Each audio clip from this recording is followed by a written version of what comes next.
Joining me now is national NFL writer for FanSided, Matt Verderame, one of my favorites. Hey, Matt. So let's get into some NFL headlines. Let's start with Russell Wilson's deal that he just signed with Denver, $245 million, part of that guaranteed for 5 years. First of all, is this a good deal for Denver? I think it's a necessary deal for Denver. Look, they traded 2 first and 2 second-round picks. They traded players. They were not going to just keep Russell Wilson for 2 years, which was the remainder of his current deal. So they had to extend him, and it's a market value deal. He wasn't going to take much less. It does tie him into Denver until he's 40 years old. You wonder if he's going to age well considering his style of play, but I think it's a reasonable contract. I'm sure they can get out of it a year or so early if they need to. He's a Hall of Fame level player. And if he plays to that level, then it's a great contract. If he starts to decline, it could hinder them. But again, what are your other options? Once you made that trade, I think you were forced to pay him. On Stacking the Box on YouTube, you said that this deal for Russell Wilson will ultimately impact Lamar Jackson. Tell us why that is. Because if you look at the contracts that have been doled out to quarterbacks this offseason, you have Kyler Murray, who got 5 years and $230 million, and Deshaun Watson, who got the same amount of money. The difference is Watson's was fully guaranteed, and Murray got $160 guaranteed. So this contract with Russell Wilson kind of served as the tiebreaker. Who is going to get that kind of deal? Was Wilson going to get the fully guaranteed money, and then Murray kind of got left out in the cold and was an anomaly? Or was he going to get more of Murray's contract, and then all of a sudden now the aberration is Deshaun Watson's deal? Well, the Wilson money comes in very close to what Murray got. Murray got $160 guaranteed. Wilson got $165 guaranteed. And so now, if you're the Baltimore Ravens, if you're GM Eric DeCosta, you're sitting there saying, look, I'm not negotiating off of Deshaun Watson's contract. I'm not going to be hemmed in because the Browns are insane and paid $230 million guaranteed. I'm not getting involved in that kind of a bidding war. You're going to get more of the contract we've seen traditionally in the NFL for quarterbacks, which is much more the Murray and the Wilson template, where you get this huge number and you also get a huge guarantee, but you don't get a full guarantee. So I think for Lamar, it's going to be a struggle now for him to try to get fully guaranteed money. I do not think that's going to happen. I didn't think it was going to happen before. I really don't think it's going to happen now, just based off precedent. Who has the best quarterback contract in football?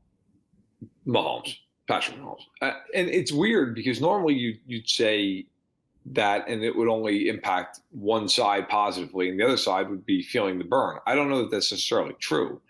Mahomes got a 10-year, $450 million extension in the summer of 2020. And if you look at that deal, that cap hit is only higher than $50 million once throughout the length of the deal until you get to the last 2 years. And I'm sure by the time they get to that, they'll renegotiate it and the cap hit will be smoothed out. Or the cap will be so high that going over $50 million won't matter because it'll be the equivalent of being at like $35 million right now. I think for Mahomes, though, while it is very team friendly because of the length, the Chiefs can just consistently move money around. It's also $450 million. And if you factor in the first couple of years where he wasn't on that extension yet, the contract comes to like $500 million. So it's the rare deal. Normally you see these deals go incrementally up for these guys, right? And everybody kind of resets the market. We may not see somebody get paid $450 million on a contract for another decade. I mean, Mahomes made so much money off that deal, but because of the term and the way it's structured, the Chiefs made out like bandits in an odd way because they can consistently move money.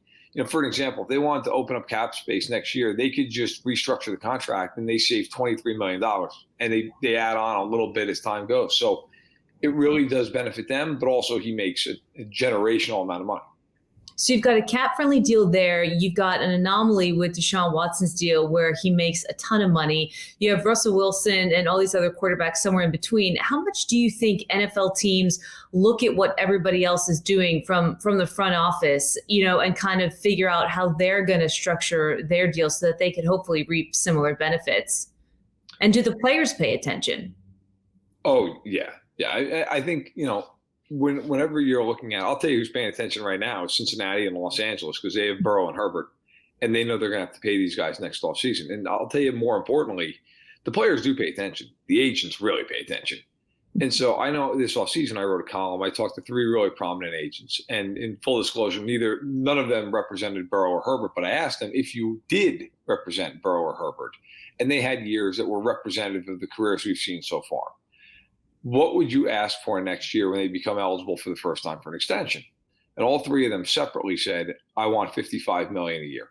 And that was a surprise in the sense that it seems like it's so much more than what we've seen. But at the same point, with the cap increase, it makes sense. They know that the deals are going to continue to go up because the TV money coming in, the gambling money coming in, fantasy football continue to come, all the different things, the streaming services with Amazon. You are just going to see these contracts continue to explode. But the sigh of relief when Wilson did not get a fully guaranteed deal out of Cincinnati and Los Angeles is palpable, because one thing that was interesting in talking to those agents, one agent said, I think Cincinnati is literally going to have to take a loan out from a bank to pay Burrow, because they are not cash-rich franchises compared to others around the league. Denver was recently bought by Walmart, by a Walmart magnate. They have more money than God. They can do anything they want. Jerry Jones, same thing. Clark Hunt with the Chiefs. These men have so much money. Stan Kroenke, it doesn't matter. But with Spanos, with the Chargers, and with Mike Brown in Cincinnati, one thing people don't realize, I think, in a lot of cases, whenever you sign a player to a contract in the NFL, whatever that guaranteed portion is, that has to go in escrow at the time of signing. And I don't know if Mike Brown has $200 million plus in a liquid money to put into an escrow account for Joe Burrow and feel confident he can do it. And if he can't do it, they might be calling up First National. And so it becomes really interesting. That is a big, big, big impediment for teams like the Chargers and Bengals, who are going to have to pay these guys. And I'm sure they will, but they got to find a way to do it. There's a reason the Bengals are selling out the name rights at the stadium. There's a reason. It's Joe Burrow. Wow. That's a fascinating point that I had actually never heard made before. It's going to be interesting to follow all that. Now, with the regular season coming up, I know that you have been looking forward to week 1 of the regular season since the Super Bowl ended. When you look at this slate of games for week 1, what is intriguing to you most? What are you looking forward to most? I think the first game is great. The Bills and the Rams. You have the Super Bowl winner and you have the Super Bowl favorite. So you're going to get a real good look at where those two teams stand early. Of course, look, we have so far to go. I don't know that you're talking about a measuring stick game in September, but it's an interesting game. I think in a weird way, the most intriguing game to me is the Raiders and Chargers, because you've heard so much about this division. And I think that game is massively important for the Chargers. Even though it's week 1, it's a divisional game, obviously, for both, but the Chargers are at home. Now, it's going to sound like a road game because the Raiders are going to pack that stadium. They always do. They always will. But the Chargers may be without J.C. Jackson, who's their top corner, who they got on a huge deal on free agency this offseason. They're going to need him the first couple of weeks. They play the Raiders, and then 4 nights later, they open up at Arrowhead, the home opener for the Chiefs in week 2 on Thursday Night Football. The Chargers are a very sexy pick to win the Super Bowl this year. A lot of people think they're going to go deep in the playoffs, maybe even win it all.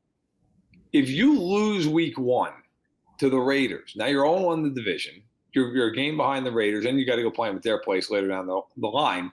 But you also have to go play the Chiefs 4 days later, and you may not have J.C. Jackson for that game too. You could find yourself 0-2 10 days into the season and 0-2 in the division.